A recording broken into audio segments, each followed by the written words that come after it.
Hello students, in this part we are going to learn about the parallelogram law of vector addition. In the previous video we have discussed with the triangle law of vector addition. Now in this part we are going to discuss the parallelogram law of vector addition. We have seen that the triangle law of vector addition is applicable where when we two vectors have some angle theta between them and when the one vector is coinciding on the another vector. Now question come where we are going to apply this parallelogram law of vector addition. So this law is applicable when the two vectors are acting at the same point and at a certain angle. How you can understand this way? Here if I will say the statement of this, you can see if two vectors are represented both in magnitude and direction by the adjacent side. In the previous we have seen that one vector is there, the head of one vector is coinciding with the tail of the another vector, that is called the triangle law of vector addition.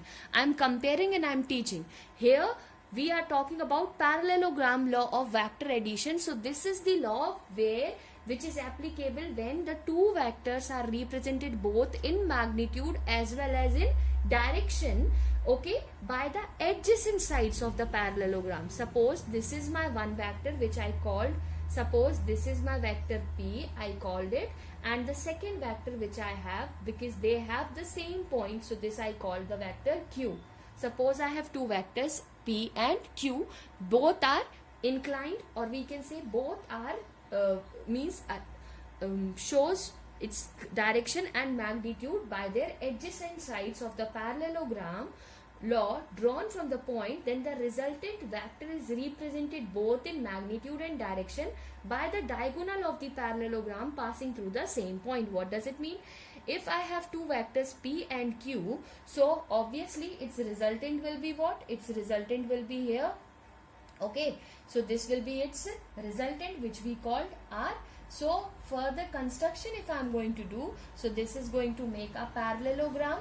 So let me call this parallelogram as, I can say this as O, A, B and C. So now the difference is clear where we are going to use a vector addition, triangle law of vector addition. When one vector head is coinciding with the tail, हम use करेंगे triangle law of vector addition. Where we are going to use a parallelogram law of vector addition, when the two vectors are arranged or shown its magnitude in direction in such a way when they are adjacent to each other, when they are act on the same point at a certain angle. So this is clear to you. So let me call this angle as theta. Okay, I will call this angle as theta. So this is clear to you. So we have already discussed its theory and everything we have talked about. Okay, so I call this whole angle as theta. So I will write down this as theta. Let me call this angle as alpha. Only this triangle angle I am calling it as alpha. Okay, so now what I have to do is, this is normally the parallelogram has made. Now I am going to do some construction for prove this. So I will draw a one perpendicular at this point. Let me call this perpendicular as D. I can call this perpendicular as D. Okay, so this is all about this. Let me call this as B vector and this I will call as C's vector, so it will be easy. Okay, so I have all the vectors. OA is representing, so what is representing what? OA is representing the vector P. OB is representing the vector Q. OC is representing the resultant R. So this is clear. So let me call this an angle 90 degrees. So this will be, obviously this will be my theta. Okay, so now we are going to start proving this, that how we are going to prove that this law, or how we are going to use this law. So we are going to start proving this. So from the triangle, okay, which triangle we have? If you will see here, when we have make, so obviously we have obtained two triangle. One is this triangle and one is this triangle. So we'll start solving without wasting time. By using a Pythagoras theorem, I can write OC square is equals to OD square plus of CD square. It means which triangle we have talked about? In triangle ODC. In triangle ODC, bigger triangle. Previous case also we have considered the bigger triangle. Now also we have considered the bigger triangle. We have the OC value. We don't have CD value. We don't have OD value. Simple. So same formulas we are going to use.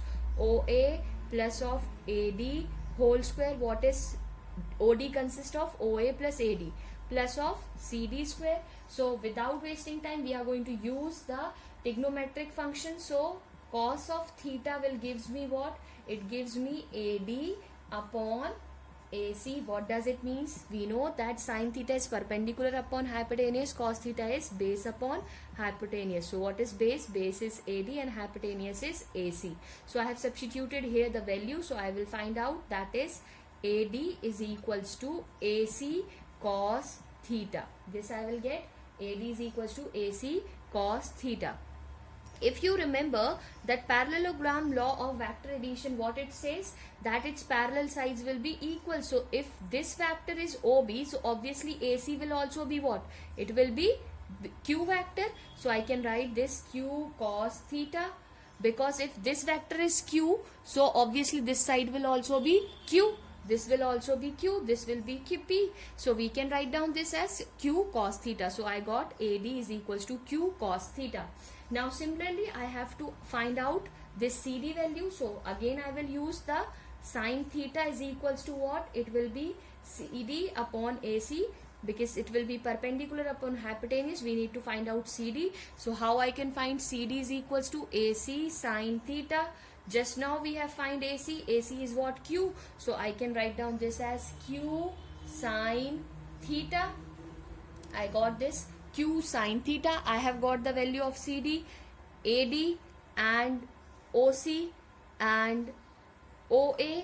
OA value I already have. I have the value of everything. Now I can substitute this in this equation. In this equation I am going to substitute all the values. Okay. So we are going to substitute. What is OC square? OC square is R square. Okay.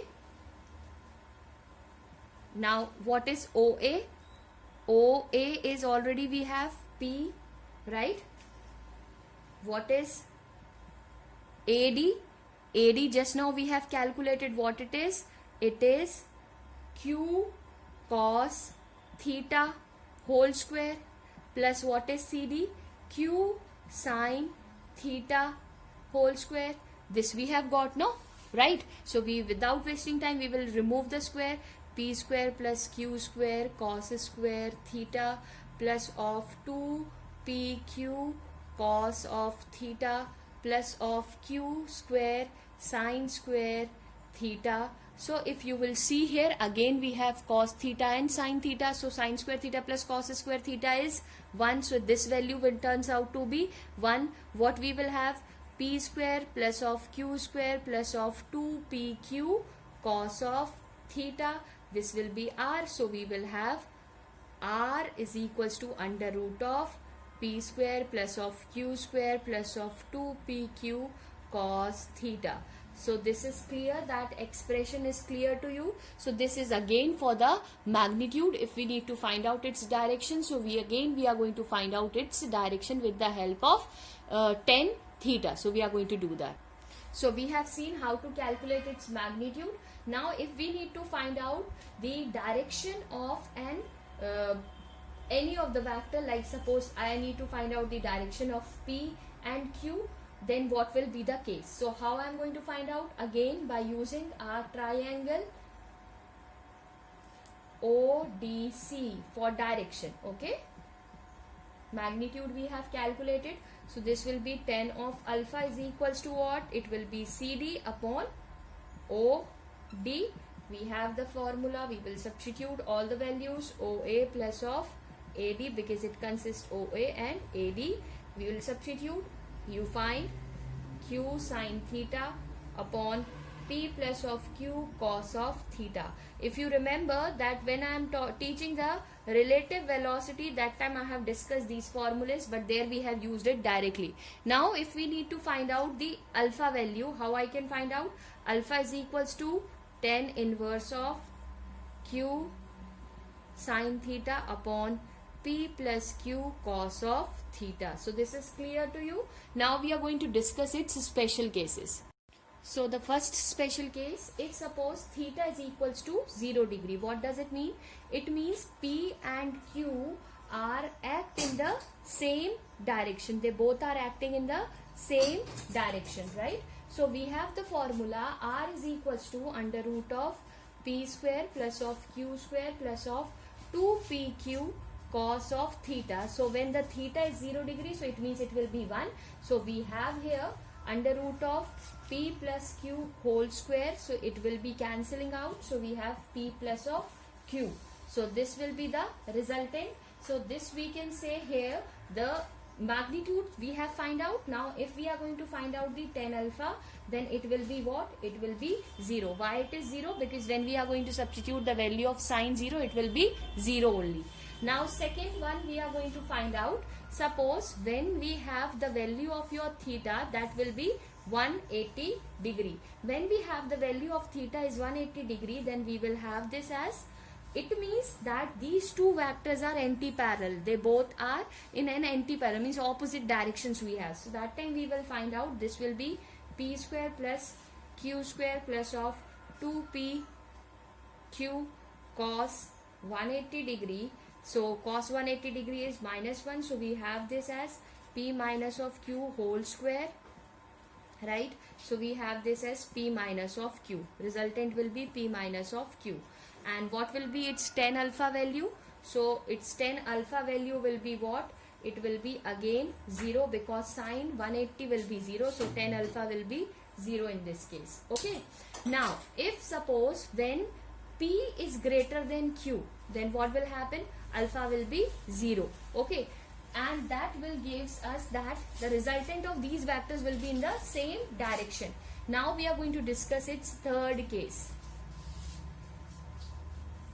Third case, if we are going to discuss, when theta is equals to 90 degree, it means what? That given vectors are perpendicular to each other. That time what will happen?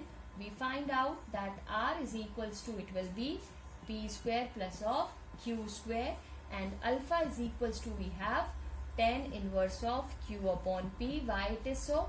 Because when you are going to substitute the value of tan alpha, that will be sin 90. Sin 90 will be 1, and we are going to substitute here P plus Q cos theta 90 degrees. So cos 90 will be 0. So this will be turns out to be 0. We have this 1. We will have Q upon P. So this will be the case of all the cases which we have discussed for the parallelogram law of vector addition. I hope it is clear to you. Thank you.